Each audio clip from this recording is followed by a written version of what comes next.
friends, I served for 8 years on the board of the Association of Fundraising Professionals Central South Carolina chapter in Columbia. I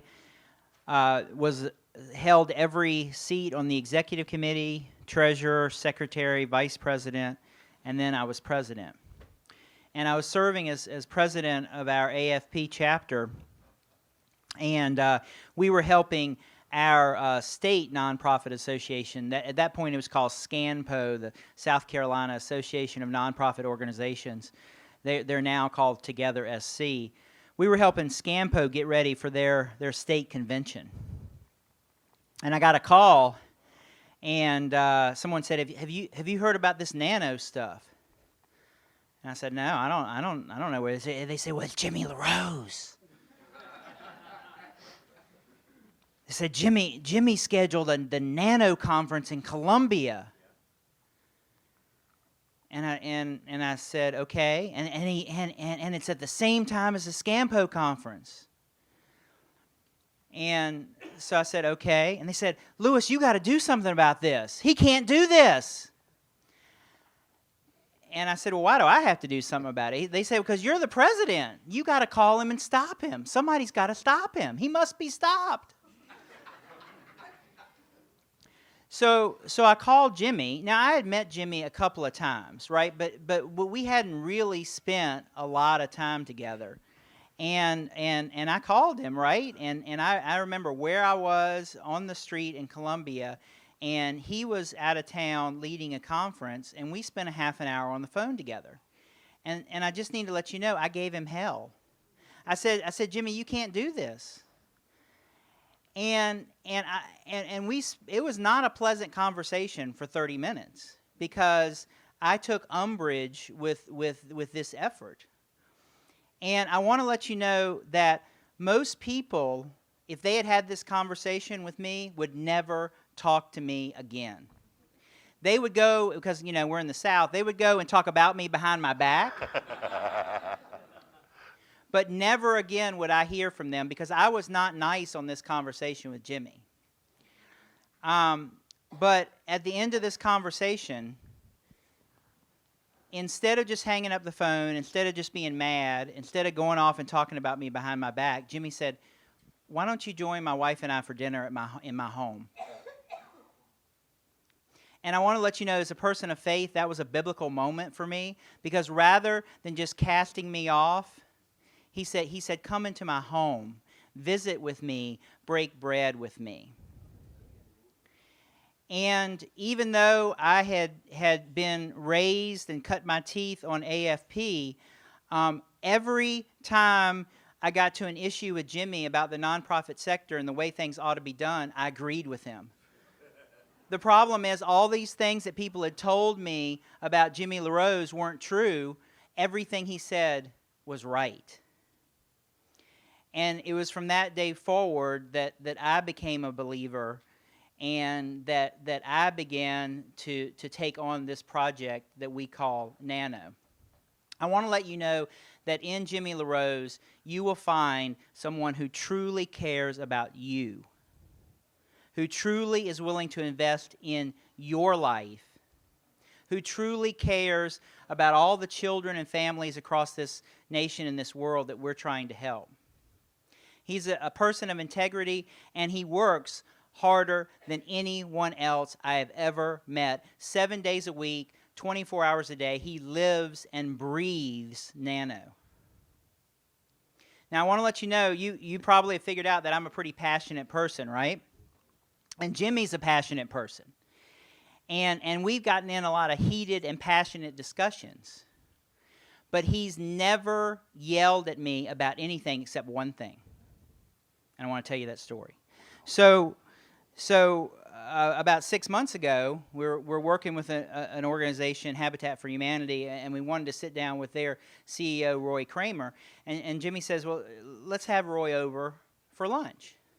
So I get to go again to Jimmy's house and have lunch, and he invites Roy in, and we're talking over lunch over this pizza. Now, Jimmy's from New York, so when I'm eating pizza in Jimmy's house, I'm eating good pizza, right? It's New York pizza. It's the best pizza in the Columbia, South Carolina area. And then he had these things on a plate that were sitting up on the counter that I had never seen before. And I kind of had figured out that it was dessert because it looked like it had a pastry shell and it had some powder and had some cream in it. And I like dessert, and I was kind of waiting for this to come.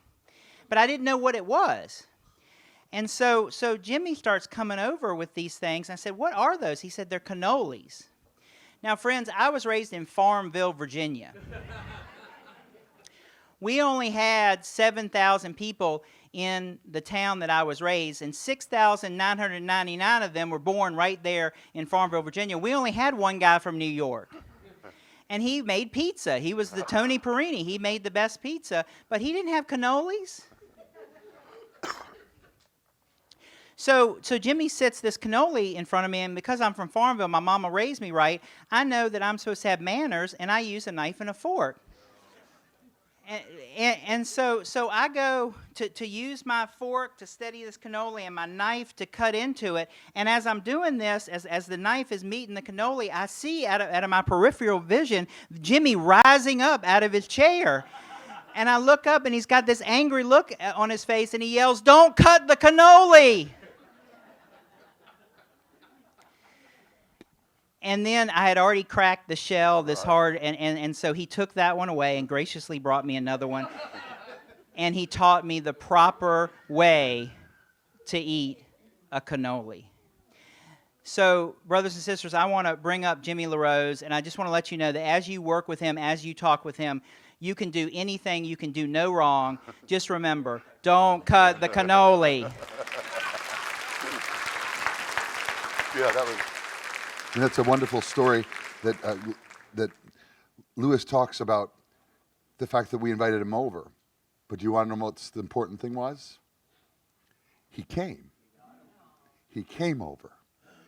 Because relationships are transactional. I'd like you to know that I hold the NANOE credentials, and that we're going to talk about overcoming the house of org. The first time I laid eyes on Lewis Fawcett, he handed me a check, because I had nominated Bishop Redfern for Volunteer of the Year, and RFP chapter had put in place honorariums to the nonprofits that won that particular award. So you gotta love a guy who gives you a check the first time you meet him. And if I may say, I was in Las Vegas, he gave me that ring. He was pressing through these issues about NANOE, and he even asked me about CFRE. Why CFRE? And here's what I knew, though. I knew he was a good guy. I mean, I had the phone out here, but I knew he was a good guy. I knew he was a good guy. And he's been our champion ever since. I was recently asked a question by a journalist. "Jimmy, why has there been such an overwhelming positive response to NANOE?" You'll say, "Jimmy, I put NANOE into Google. I don't see that overwhelming positive response." Well, there's about 4 people that have negatively written about NANOE. But I'm pleased to share with you today that we have 1,100 paying members, and we're only 2 years old.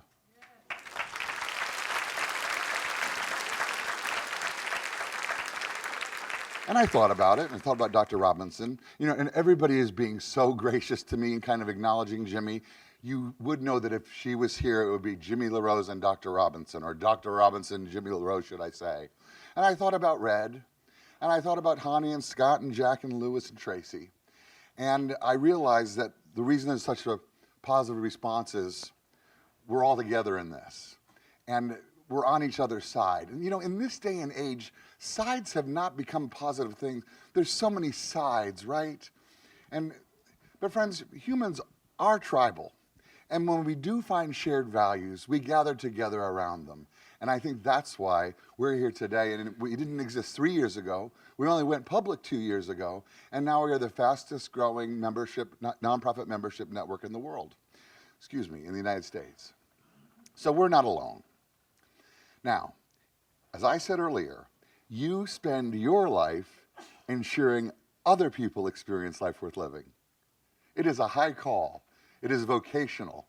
And since I have spent my entire life in the nonprofit sector, I have gotten to work with you, the finest people in the world. Imagine not having to be in the corporate sector or having to climb the corporate ladder or being involved in the bureaucratic nature of government and keeping your job. Imagine getting to spend my entire life with other need meters. You are great need meters. And it's just wonderful that we get to share all of this together. You don't want to be frustrated. You don't want to be disrespected. You don't want to be persecuted. You don't want to be underpaid. But I think the reason NANOE has become so successful so quickly is because people have found out here that you're not crazy. You've thought all these things. You've said all these things. And finally, there's a group that's coalescing around these big ideas, and it's okay. So, how do we end the chaos? Ultimately, we are the antidote. And even though we are changing donors' hearts and minds, and even though we're going with these general audiences with Broken for Good, unless we make decisions personally about setting boundaries, unless I can get the nonprofit sector to change first, if I can't have you make this shift personally and understand what it means for you, and how are you going to work all of this out for you personally, until we do it in this room, we aren't going to be able to get other people to follow. So we are the antidote. You are NANOE. Now, how do we get here? People have come in faith. People have come to this event previously, and at this point in faith, they have never known the story of how we got here. And I'm about to share with you that the reason we're here is one reason only: empirical data. Friends, most of the time when we think things through, we go with what we believe and what's in our gut and what we know. And most of the time I have found out that I'm just wrong after I look at the data.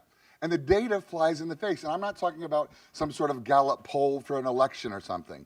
I'm talking about clinical statistical surveys, which drove this movement from the beginning. And I thought you'd just be interested in seeing a few slides as to why we're here. In 1990, I became a fundraiser. Joy Ranch Home for Children, I was their director of development. It was previously followed by me doing parish ministry, and Joy Ranch was in my congregation. Now, my boss allowed me to hire a fundraising consultant, and I was making $120 a week as a director of development, and he was making $600 a day. And he had that accordion box. You remember those accordion kind of cardboard file boxes? And man, he would come every month and I would photocopy everything in there, and I got everything out. And I started this firm in my first year of being a fundraiser. The numbers of ways that was wrong are countless. But you want to know why I did it? Because my boss came to me and said, Jimmy, I want you to do one thing. I want you to find one person that knows less about fundraising than you, and I want you to help them. And you should be paid. And it was Free Will Baptist Home for Children that sent out a newsletter in 1990 typed on an IBM Selectric that I got to my desk. And I said, maybe I could help them. And Development Systems International was born. So 10 years later, Dr. Robinson and I, not knowing each other, entered the same space because the White House Office of Faith-Based and Community Initiative started the Compassion Grant, and they were distributed. You may remember this. That administration put in to every cabinet position, Health and Human Services, HUD, Department of Justice, they put centers on philanthropy. And then the government sent the compassion grants to the state level, and they ended up being distributed at the state level. And by the way, not having met, we both read Sustaining Nonprofit Performance, The Case for Capacity Building by Paul Light. This book ended up on the White House desk. It ended up on the foundation's desk. It ended up on donors' desks. And here's what it said. Stop giving to program only, but every time you give a program gift, give a restricted gift to capacity building. So help that nonprofit with program, but help them hire a director of development. Give that nonprofit program monies, but have them put in place an event plan or a direct mail plan, et cetera. The case for capacity building. What's interesting is financial capacity building still isn't even mainstreamed in our own nonprofits. But basically, broadly, what we have been talking about this morning is building capacity and placing the same level of commitment that we do to serving a population as we do to building capacity. So we read this book separately. We still haven't met. Then in 2005, 4 years later, Dr. Robinson attends a non-fundraising awareness event that I was hosting in the Midlands up in Columbia. And she decided that Major Gifts Ramp Up was going to be what she was going to fund with that compassion money. Meaning, she would give people money for a restricted gift for capacity building, but if only they attended a Major Gifts Ramp Up event. She was doing boosting capacity, I was doing building capacity. For those of you who have been to a Major Gifts Ramp Up event, please know that we are inserting new guidelines for nonprofits, all 6 of them, throughout the model. But if I may say, can you see that Dr. Robinson decided if I'm going to give a capacity building gift to a nonprofit, I want them to experience this model first so they can be a good steward of the monies that I give them. That's where we met. That happened in 2005. Now, this is interesting. 10 years later, after Paul's book, 10 years later. Now remember, the book was written in 2001, but Dr. Robinson and I met in 2005. Dr. Robinson, being the genius that she is, she decided to evaluate impacts. So she went back and she found out that Paul Light, who wrote this book, got $2 million from Princeton and did not reach a clinical sample when he surveyed the nonprofits. So that irritated her a little bit. She then decided, I am going to perform a Harvard-type statistical study over the last 10 years since Paul Light's book came out, and I am going to make sure I involve 487 CEOs who received a restricted capacity building gift in the last decade, and I'm going to find out what happened. Interestingly enough, she came to National Development Institute, which I founded about 28 years ago, because we have the largest file of nonprofit CEOs in the world. So in order for her to reach a statistical sample of 487 individuals to be surveyed, she partnered with National Development Institute to reach out to these CEOs and participate in that study. This is where we began to bond together. We certainly bonded at the Major Gifts Ramp Up event. It was so gracious for her to sow into a young man and to fund us and to fund other individuals. But here is where NANOE began to experience its cognitive development. Now, here's what the study revealed. 85% of nonprofits who received a restricted capacity building gift in the last 10 years in no way, shape, or form built new capacity.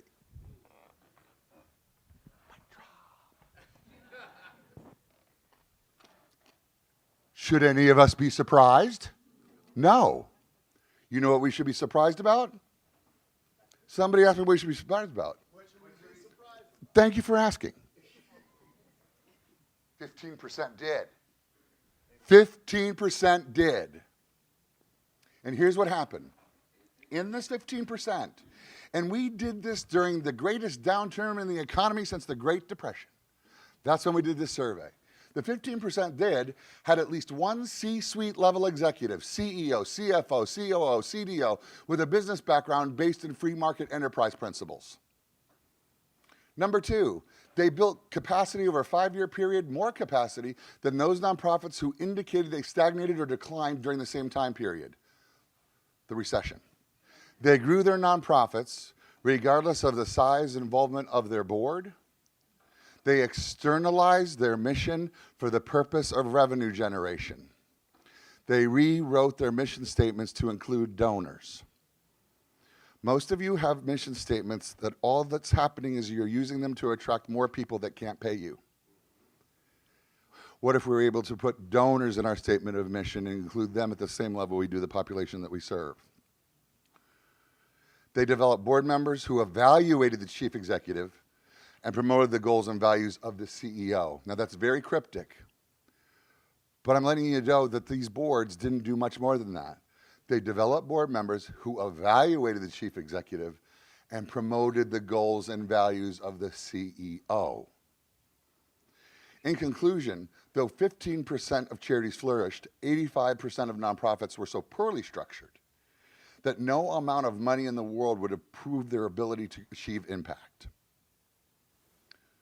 Now, as a result of this study, do you know there's still IBM software from the social services that took our data? We have this data. And a doctoral student, Dr. Kimberly Brown, emerged and took that data, and imagine the title, This is craziness. Imagine this title. She did a 400-page doctoral dissertation called Factors Explaining Nonprofit Leaders' Intention to Build Capacity. That is fundamental. That is lowest common denominator. Factors explaining a nonprofit leader's intention to build capacity. Because we want to build capacity, and we have to find out the psychological nature of it, what a CEO is going through. Are they a CEO? Are they executive director? Et cetera, et cetera. But the point is this 400-page doctoral thesis, in a sense, combined with that study, launched NANOE because of what was revealed.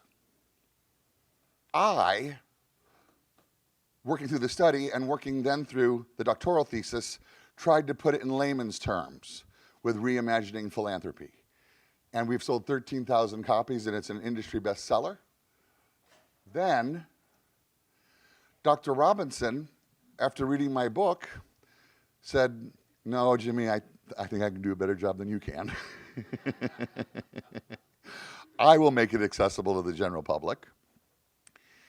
And when we first gathered as governors, we had 110 pages called New Guidelines for Tomorrow's Nonprofits.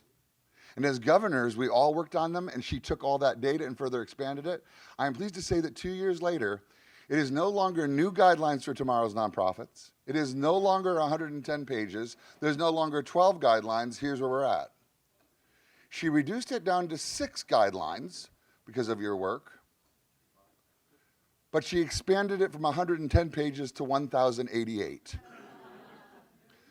New Guidelines for Nonprofits. You are all members of NANOE. They are in the Capacity Building Library. It is a desk reference. It is what you as a CEO or a development officer have behind you, because what you're about to share with your board and your leadership defies convention. There is nothing in the nonprofit sector that will say that you are right. Everybody will say you're wrong. Respected people will say you're wrong, and you have to have new guidelines for nonprofits to back you up. Then, we took new guidelines and we brought it to the state associations. We brought it to AFP, and it was patently and flatly rejected. And I'll tell you a little bit about it now, but the reason it was rejected is because it identified the programs and products that no longer work in the nonprofit sector.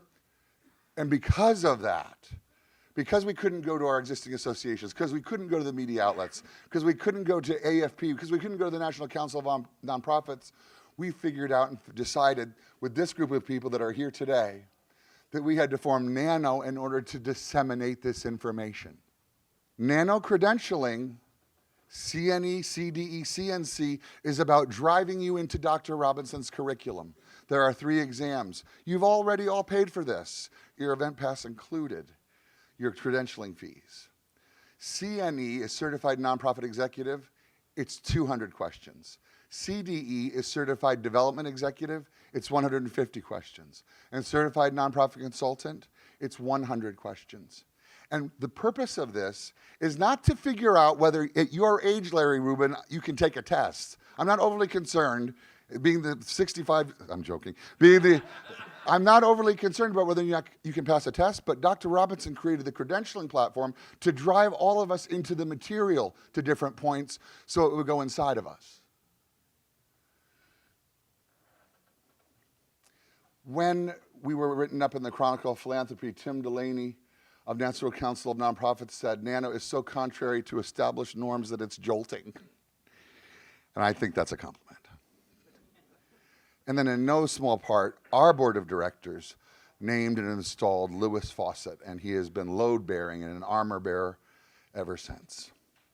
Louis, yes.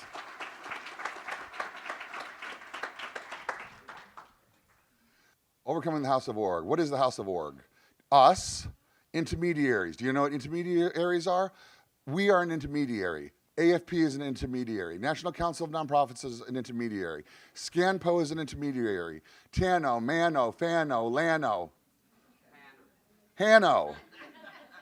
Dean Wong, a NANO member in Hawaii, the Hawaiian Association of Nonprofit Organizations and Executives. I had never heard that term until 15 years ago from Dr. Robinson, but the associations of nonprofit networks are the intermediaries. Then you have the industry media, you have consultants, you have the product sellers, and you have the aggregators. What do we mean by aggregators? The United Way, your community foundation, your corporate foundation. Overcoming the House of Org is, how do we stop the ivory tower elites from making money by keeping us poor? And we didn't know in our naivete, Dr. Robinson and I took new guidelines before NANOE started to all of the individuals that were in leadership. And it was Lewis who framed it this way and said, well, Jimmy, you're dealing with ivory tower elites. And that's who is running our organizations at the national level. The reason we are driven, the reason to some degree we're immovable, is because we have been entrusted with the truth. And we must not be high-minded with the truth, but we have to remain faithful to it and keep pressing through the barriers. Truth never fears a challenge, and you are the thought leaders and innovators that this charitable sector so desperately needs. Ending the chaos is our responsibility. Here's the 10 responsibilities. First of all, we have to change our self-view. And it's just this easy, guys, because you've been getting it all morning. I am just asking you to understand. Well, here's a fun way to look at it. Allow me to pose an existential question. What is the chief function of a 501c3 corporation? And what I'm about to share with you will make your hair turn on fire and you will run out of the room. But I promise you, the chief function of a 501c3 corporation is the same as any and all corporations, to make money. Whoa! Wow. I just asked you a minute ago, what is the chief function of a nonprofit corporation? And you answered correctly by saying, make money. But what is the fundamental purpose of a 501c3 corporation? And I'll just answer it for you. It's to achieve impact. That does distinguish us from the for-profit sector in some respects, in some ways. So, significant impact. Now, Dr. Robinson will say, if you want to run a food bank out of the back of your minivan, God bless you. It's okay. We need that. But if you want to achieve significant impact, you have to figure out ways to go to scale. Dr. Robinson wrote new guidelines for nonprofits to take organizations to heroic missions of scale that make such a difference, are so transformational that money chases after them. Big bet philanthropy comes after them. And is your statement of mission and is your case for support so startling that it ruins a donor for you? Only if you're able to have a great dream backed by a sound plan that achieves significant impact. We're not charities. We're not nonprofits. We're not 501c3s. We are impact organizations. I think that's the sector that we need to transform ourselves into, repurpose, rebrand, reposition ourselves as impact organizations. Money drives impact. What do donors want? Oh, this is great, guys. We are all so wonderful talking about outputs. Our case for support documents tell about all the wonderful things we're going to do. That's outputs. But if you want to go from the 5-figure gift to the 6- and 7-figure gift, you've got to show donors outcomes. Listen, you're showing them your outputs. We've got this program and this program and this program, and it's romantically named, and it's got a 1-paragraph description, and we're going to do it for 5 years. But that's our output. And you can't have outcomes without output, and we're not going to apologize for communicating that. But if we are going to attract the big bet philanthropy, the large donor, give them the confidence to take the risk. Donors aren't risk averse. They're begging to put their money somewhere that even has a little bit of risk on it. Some angel investing. Can you give them the gift of not only outputs, but outcomes? And you will prognosticate. You need to do it with integrity. You may or may not miss the mark. Any stock prospectus that I've ever received had all of these different things in it that talked about outcomes that could fluctuate. But Dr. Robinson really invited me to talk to you about outputs versus outcomes. Connie asked me this question, Jimmy, why is it like nails on a chalkboard when we tell nonprofits to put money first? And Louis Fawcett replied, piety. Okay. Jack Horak, are you here, Jack? I want you to know that I didn't know Jack a year ago. Jack has created a very similar organization in the Northeast called Tango and is advancing the same narratives and drew the same conclusions completely independent of us. But I called Jack Horak when I read this. Charities ceremoniously hide behind mission as an excuse to neglect the harder work of acquiring the cash they need to achieve significant impact. And when I read that, I knew I wanted to be Jack Horak's friend. Jack is sponsoring this event. He's going to be speaking tomorrow on day 2. Oh, this is piety, right? Isn't this great? Watch this. There are few sorrows in life, however poignant, in which a good income is of no avail. Guys, this is an easy one. The number one indicator of a nonprofit's ability to achieve impact is its capacity to add staff. And if you're not adding staff, you're not achieving impact. It's a simple matter of the order of things. Responsibility number 2, abolish boards as we know them. As we know them. There is one thing all boards have in common: they do not function. That was Drucker. Boards have been largely irrelevant throughout most of the 20th century. John Gillies. Board members are usually intelligent, experienced persons as individuals, yet boards as groups are mediocre.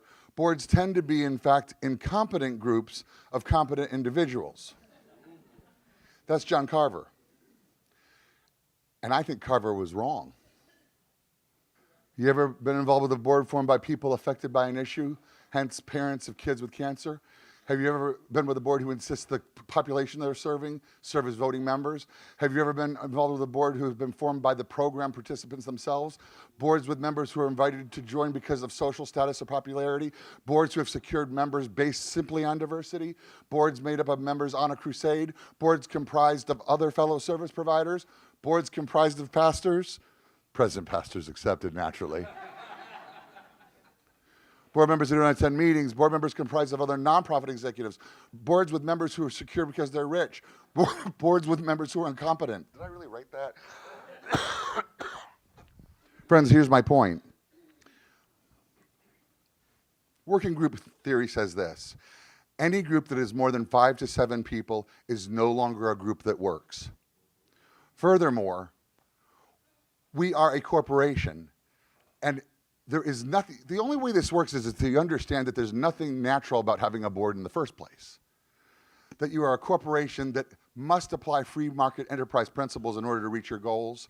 And that's what should drive the people that you put on your board. So in my board of directors, I have Redfern, who's an entrepreneur and a businessman who put 15,000 people on the state steps. I have in the person of Scott Hummerson, Wegner CPAs, because of his financial background. He's our treasurer. I have Jackson Doggett. I have the bat phone that I can call any time. And every time I call him because I'm angry about something being written, he says, Jimmy, just go to bed. He's our attorney. He's our legal counsel. I have Dr. Robinson, who is our program director and has spent her entire life in the nonprofit sector. Then, of course, I have Hani Korngold, who's our communications director. Since we are an enterprise, I have surrounded by myself with people that are smarter than me about all aspects of enterprise, and that's what drives my board, and our selection, and our size.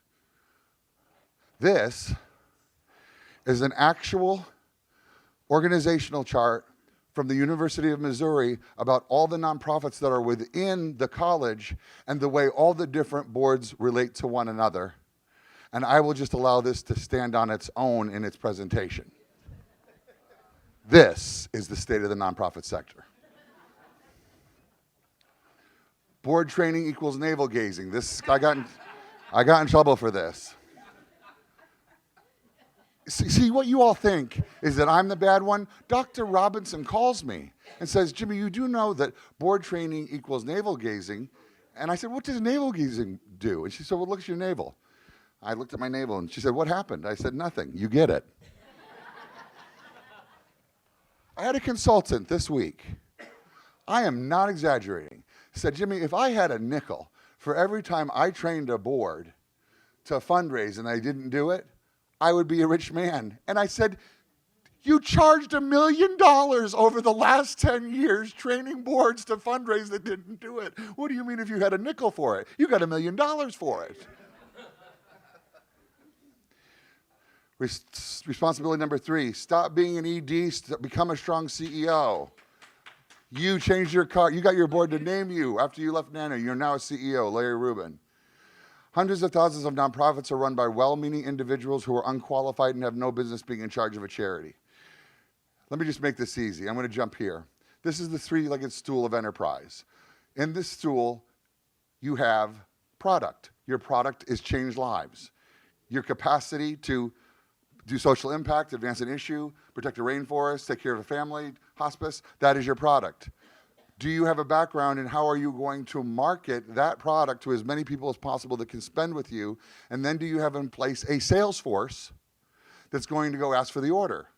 This is the stool of enterprise. And do we generally see our executive directors of being in charge of these elements? Generally not.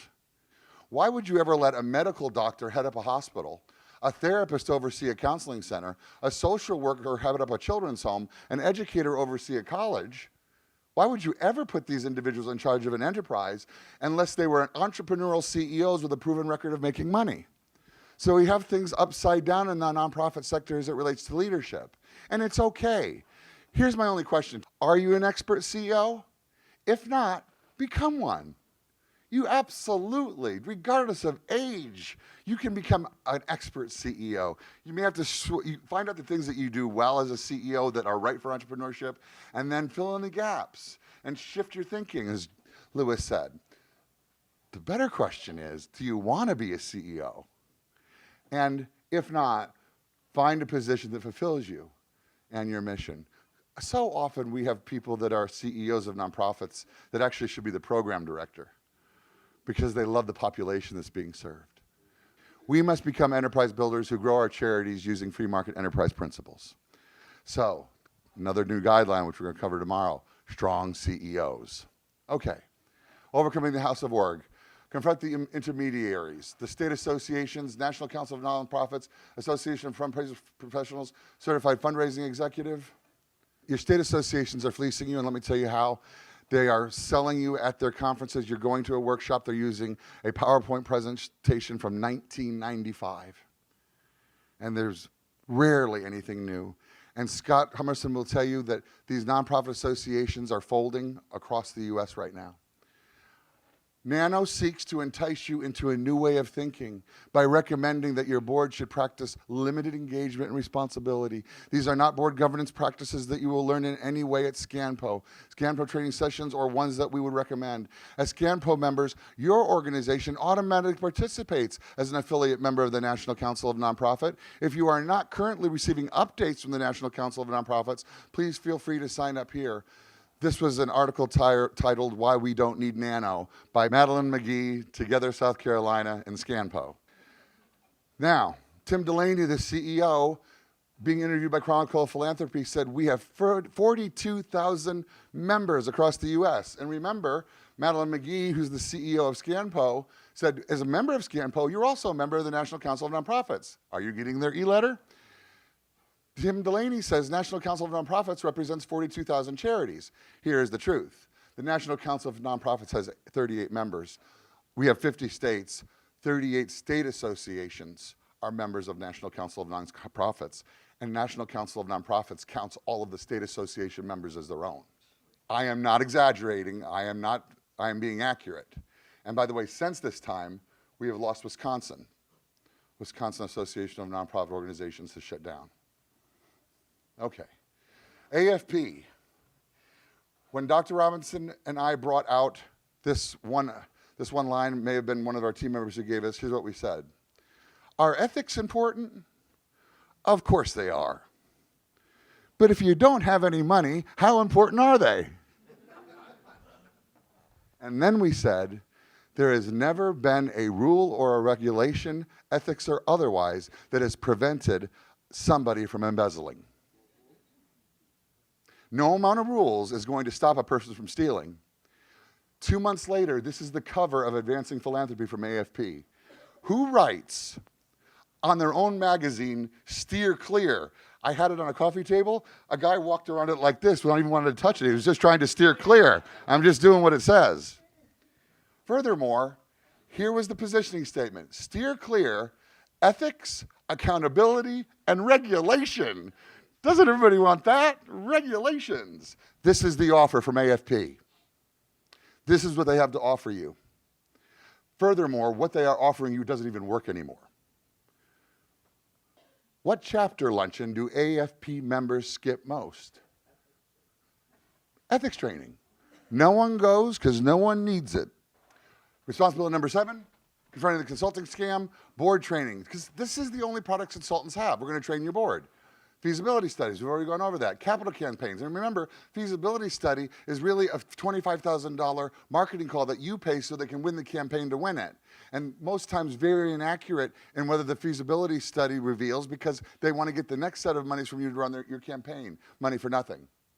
As Hall pointed out, the most read article in 2015 at Chronicle of Philanthropy is when my book came out, and I said feasibility studies, the crack cocaine of nonprofit consulting. It's a drug dealer, drug user kind of issue. It works for the board because they get to hire somebody so they don't have to fundraise.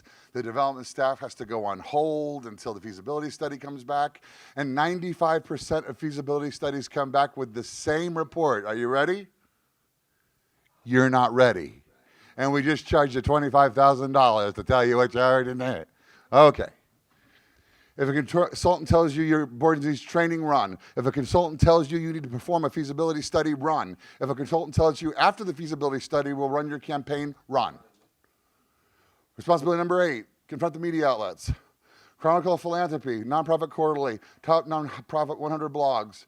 Here's what kills me about Chronicle of Philanthropy.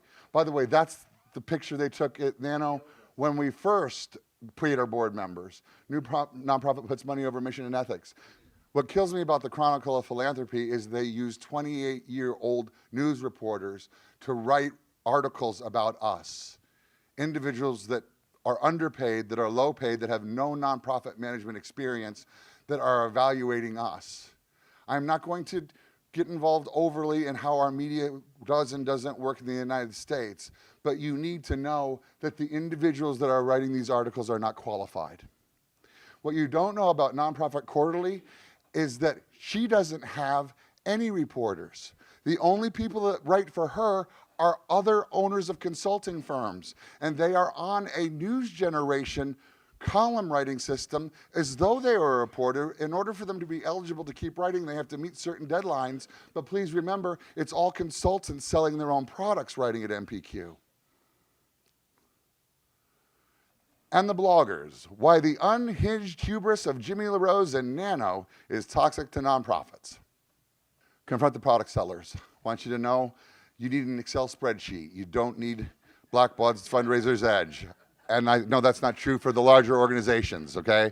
Not for the larger organizations, but, and you need more than an Excel spreadsheet, but not much more than that. You wanna know why? Because you ain't got no donors. Galas, auction-a-thons companies. And friends, I'll just let you know that as it relates to social media, the Ice Bucket Challenge was a one-off. The average nonprofit that invests in social media and even gets a social media director nationally makes $5,000 a year using social media. For the product sellers. Phone campaign boilers, remember that nobody has a phone anymore. Donor management systems, direct mail, special event planners, social media marketing. Overcoming the House of Org, responsibility number 10, confront the aggregators. Now, I'm not talking about our local United Way, but I am wanting to stop the United Way of America, the United Way Worldwide, community foundations and corporate foundations. Please know that last week we just got a Trailblazer Award from our local United Way, and we have local United Ways here. United Way Worldwide sent out a papal bull to all 1,800 of its local affiliates. That was Metro 1, 2, 3, or 4, and here's what it said. United Way Worldwide does not endorse National Association of Nonprofit Organizations and Executives or their related organizations. Further, their viewpoints are inconsistent with United Way best practices on the role of the board in fundraising and governance. I am not lying to you when I got a call from an individual at United Way Worldwide in tears, and she said this, Jimmy, how can you say that board members don't need to fundraise? How can you say this? You are ruining our sector. I'm sorry about that. I apologize. Let me tell you about community foundations. There are 700 in the US right now that hold $91 billion in assets. And a community foundation's executive director's goal is to get as much money in as it can and never give you a nickel. Furthermore, because I know none of you are getting money from your community foundations, 4 months ago, dear donor, worked with them for 25 years. Privileged to know them in their 50s. I was young, and they died in their 80s. They had given a $1 million gift and put it in a donor-directed fund at the community foundation. Do you know why?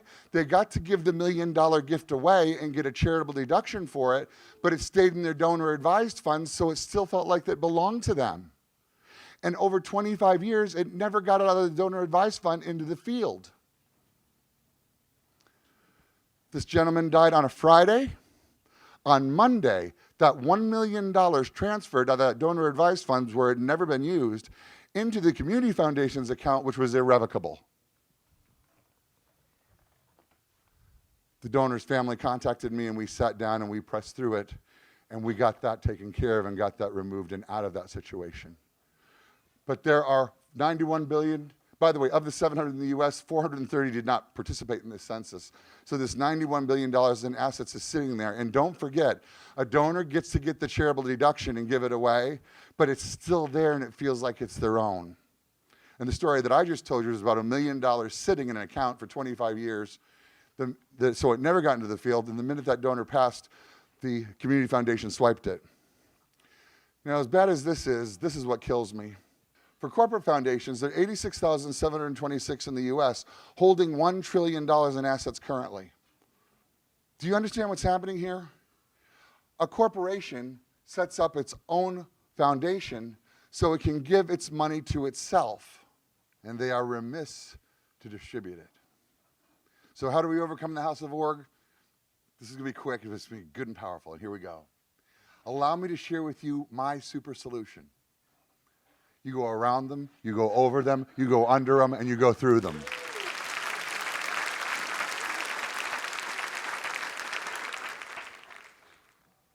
Friends, 99% of life's answers are simply answered by picking up the phone. And when I am confronting an issue, I pick up the phone. Friendships. The way I have been able to overcome the House of Org is through personal friendships. Now, 3 eureka moments. Of course, I got that call from, I'm just reminding myself there of who that was. I'm not going to use their name, but I received that call crying and sharing and telling me we could never do this. I next week got a call from the same person and was told that because Charlotte Berry served in Alexandria on a national board, we were no longer allowed at NANOE to have her be involved, and we would never be able to use her name or brand ever again associated with our efforts. I said, well, that's interesting. I'm sitting here in Charlotte's living room.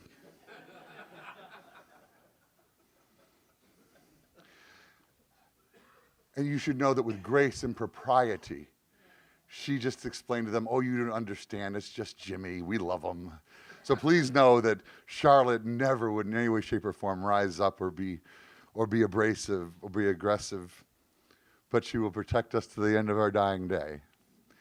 It is because of a friendship we've been able to contend with United Way Worldwide. I told you about the Community Foundation example earlier ago. How do you deal with the Community Foundation, friends? I'm about to give you platinum.